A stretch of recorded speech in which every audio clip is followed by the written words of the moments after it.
first guest has opted not to seek accreditation in the House of Representatives budget accreditation process for civil service organizations in the deliberations of the 2026 National Expenditure Program. With us now for more is the co-convener of budget watchdog Social Watch Philippines, one of at least 20 watchdog member groups under the People's Budget Coalition, promoting the efficient and equitable use of public funds. Please welcome SWP co-convener Jessica Jack Reyes Cantos. Good to see you, Jack. Welcome to the program. Good morning, Kathy. Thanks for having us. So why has SWP decided not to seek accreditation? Yes, we did.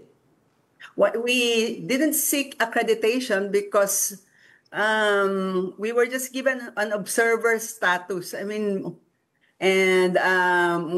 While our submissions can't be entered into the records of the House Committee on Appropriations and be part of their deliberations, it's on paper.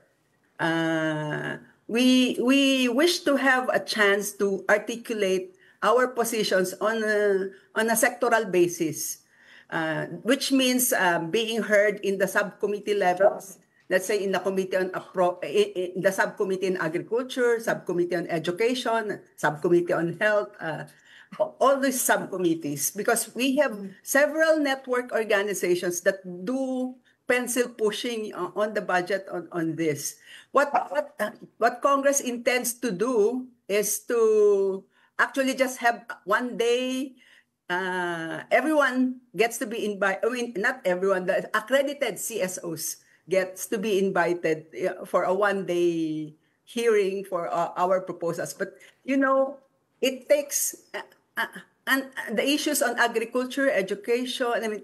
Those gamut of issues need several days of deliberation. So what exactly, Jack, is the civil service organization asking for? Exactly how do you intend to execute if indeed you weren't just given observer status? Are you hoping to put in maybe some resource persons into the hearing? Yes, we wish to be treated like resource persons, similar to what is happening in other regular committees of Congress.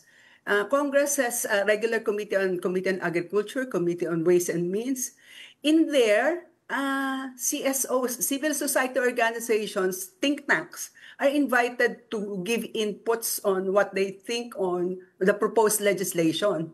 The budget is a proposed legislation as well. What makes the Committee on Appropriations so special that they will not give us our opportunity to speak out and be interrogated as well by congressmen, because we have concrete proposals, concrete analysis, and but at the moment we can just submit our papers and they may invite us to speak.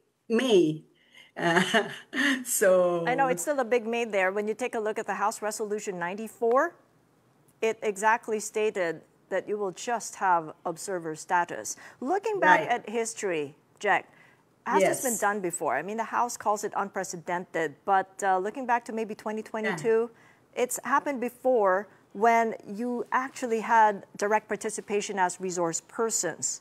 How did that turn out for the budget of 2023? Well, actually, not in 2022. I think it was the People's Budget Coalition that did some intervention on.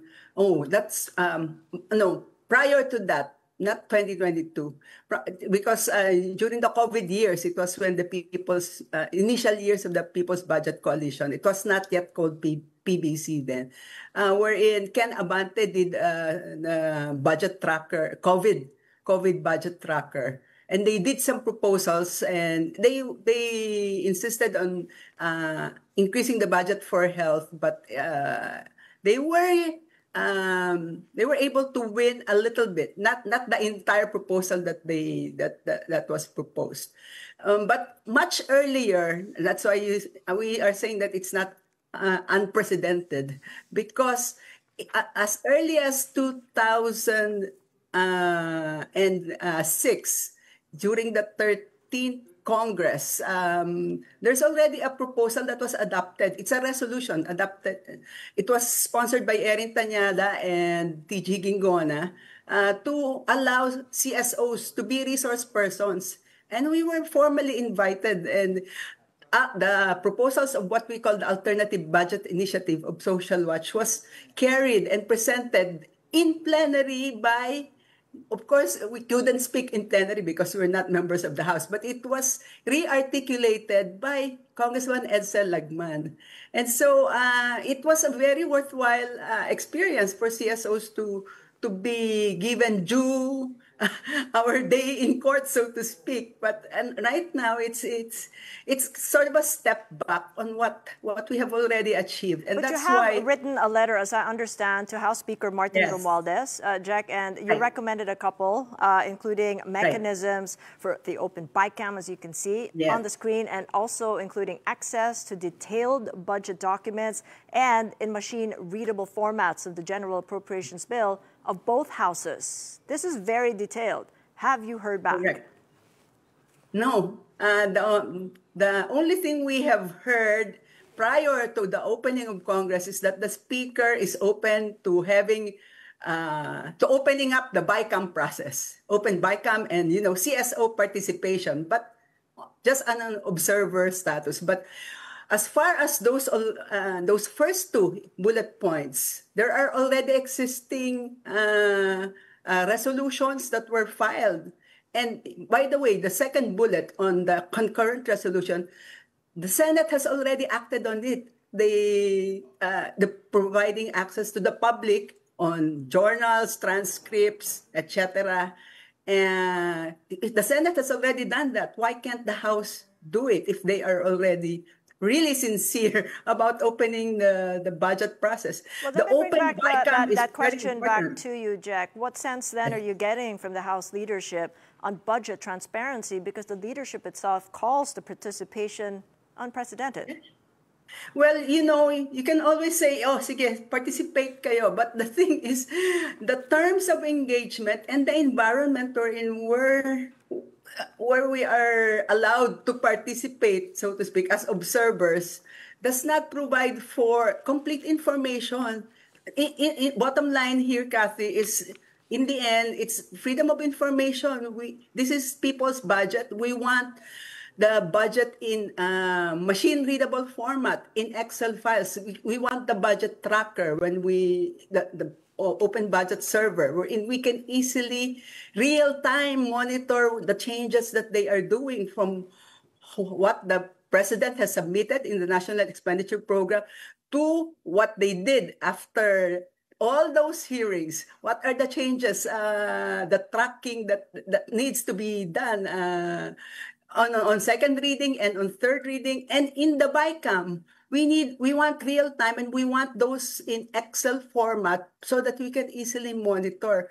Otherwise, it's all just shop talk. I mean, you can say sure participate, but you're not giving us all the avenues so that we can really intelligently participate. This is so critical because yes, bulk of the budget is really going to debt servicing.